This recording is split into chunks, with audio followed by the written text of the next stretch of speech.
It is Ross Jackson Nola on Twitter. Go follow Ross there. Ross, I'm going to start with a very simple question, and it is very sports talky, but it's one that we discussed yesterday. Is this Sunday a must-win for the New Orleans Saints?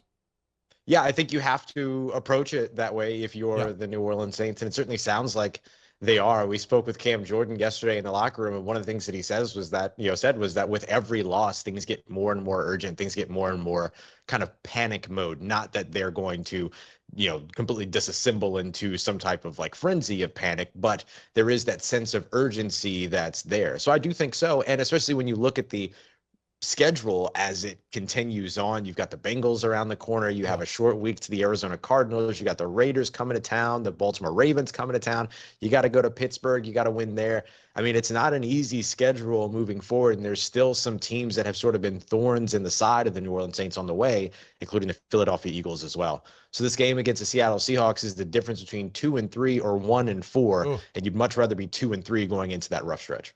Now, Ross, obviously last week there was some different things on the offense because of the players that you were missing. So you had a new quarterback. Obviously, you're down a receiver, you're down a running back, but there seemed to be a better flow to the offense. It seemed like once they figured out, okay, Andy Dalton has 149 career starts, so let's don't go run, pass like they did the first couple of series. It actually had a nice flow to it. I mean, could we expect to see maybe some of the same things? Like, where are you at with Andy Dalton and Jameis Winston as far as the quarterback? I don't want to say battle because Jameis was hurt, but like, what did you see from the offense last week that started to work that hasn't been working all season long?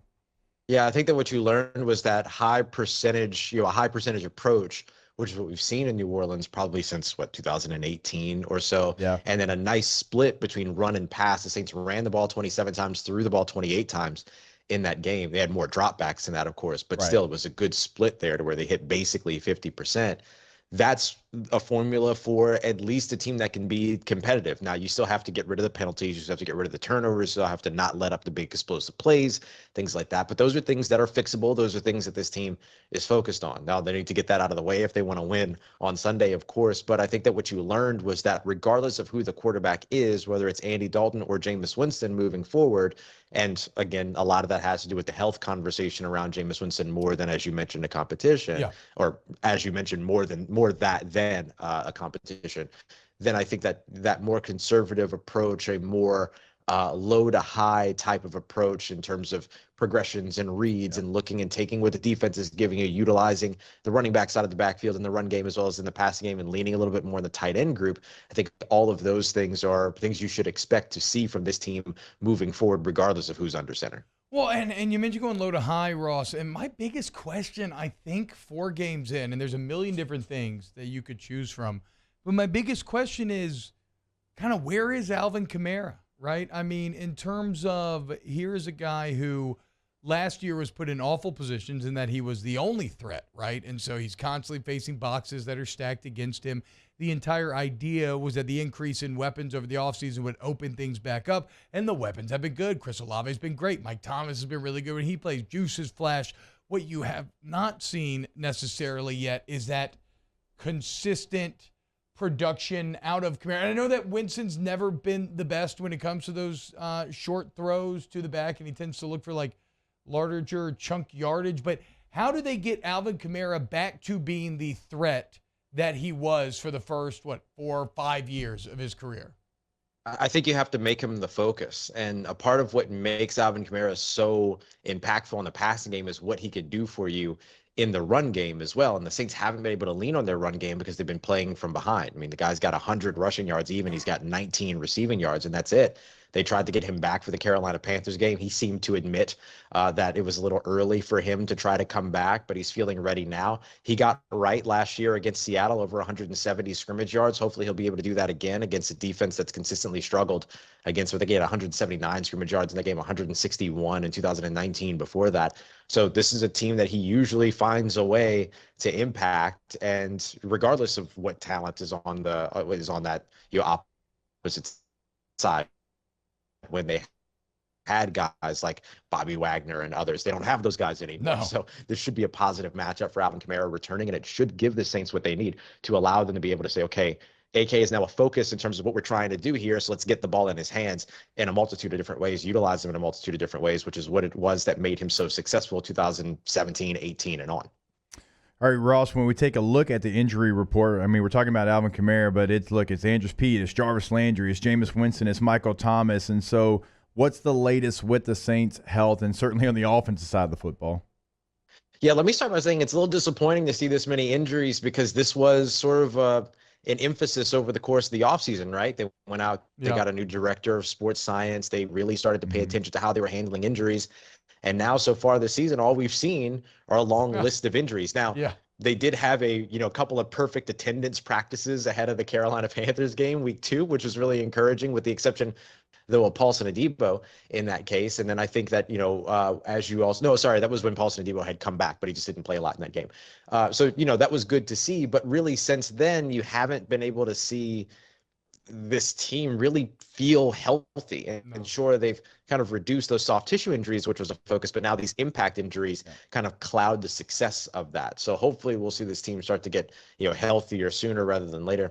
I don't know that we're going to see Michael Thomas or Jameis Winston this week. So far, we haven't seen them at practice either Wednesday or Thursday. So I guess it's fair to call them a long shot at this point, but we'll see. I mean, Jameis didn't practice at all last week, but was still doubtful as opposed to out by the time that the Friday injury report came out. So we'll see how they're classified this week. But other guys like Alvin Kamara, Andrews Pete, Jarvis Landry, they all seem to be on the mend, or I guess Jarvis Landry's not really recovering or not really returning, but has been dealing with an injury. He was back out there yesterday, looked fine. Alvin Kamara looks good. So there are some things trending upwards, but you'd love to at least have Michael Thomas back on the field. But that toe injury doesn't seem like it's going to be one that requires surgery, but it is something that they're going to have to rehab. So it's going to take a little while at least before we see him back out there. We just don't know what that timetable exactly is yet.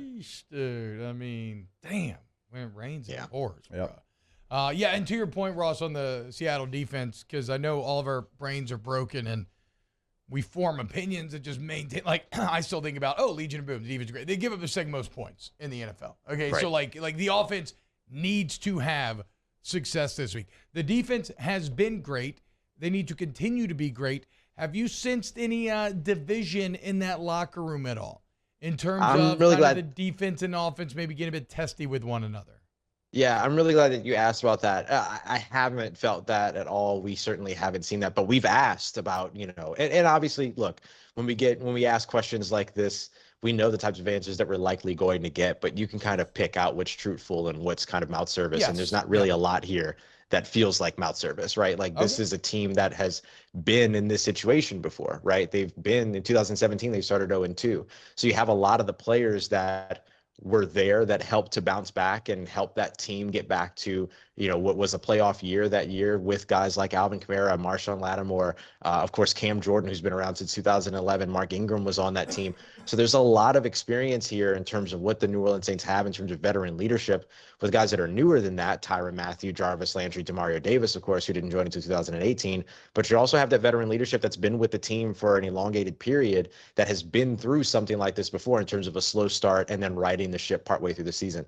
So I think that this is a team that's very much willing to accept accountability within the locker room and knowing what it is they need to get fixed. There's accountability being accepted on both the offensive and defensive sides when you talk to these players. And I think that accountability is one of the reasons why the confidence is so high, because they believe that everything that has kind of gone wrong for them so far this season hasn't been a result of them being beat, but a result of them beating themselves, therefore diagnosable and fixable. I mean, yes, turnovers and penalties are things that are very, very fixable, especially for a veteran-laden team, one that has great leadership. So again, like Ross told you, pretty much a must-win this Sunday. You're at home against a Seahawks team that, look, is solid. Geno Smith's one of the better stories in the NFL this year, okay? But you need to beat them. Last one here, Ross, before I let you go.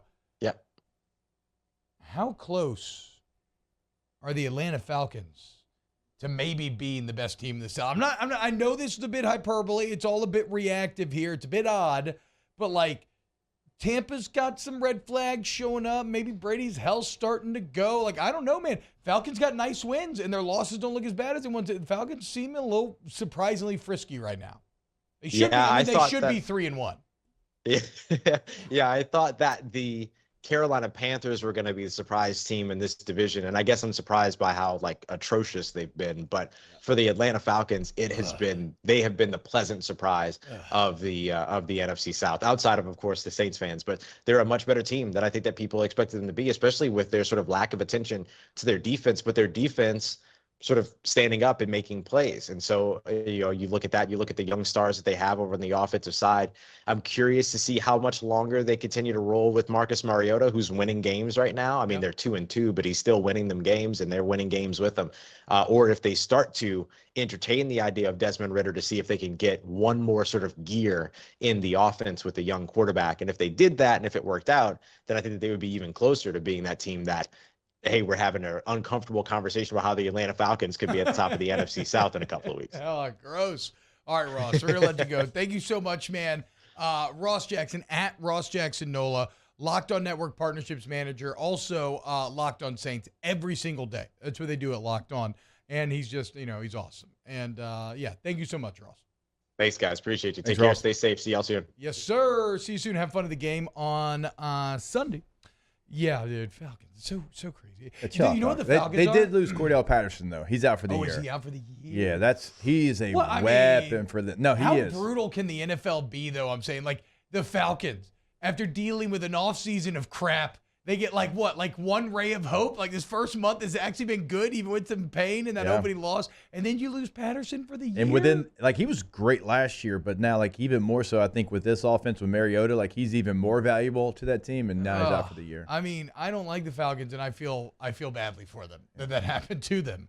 It's you know what the Falcons are? They are the ultimate example of the old cliche, those guys get paid too. You know what I'm saying? Like, where like you don't know any of their names, but they are professional football players, and if they, pros can put it together and just find a way.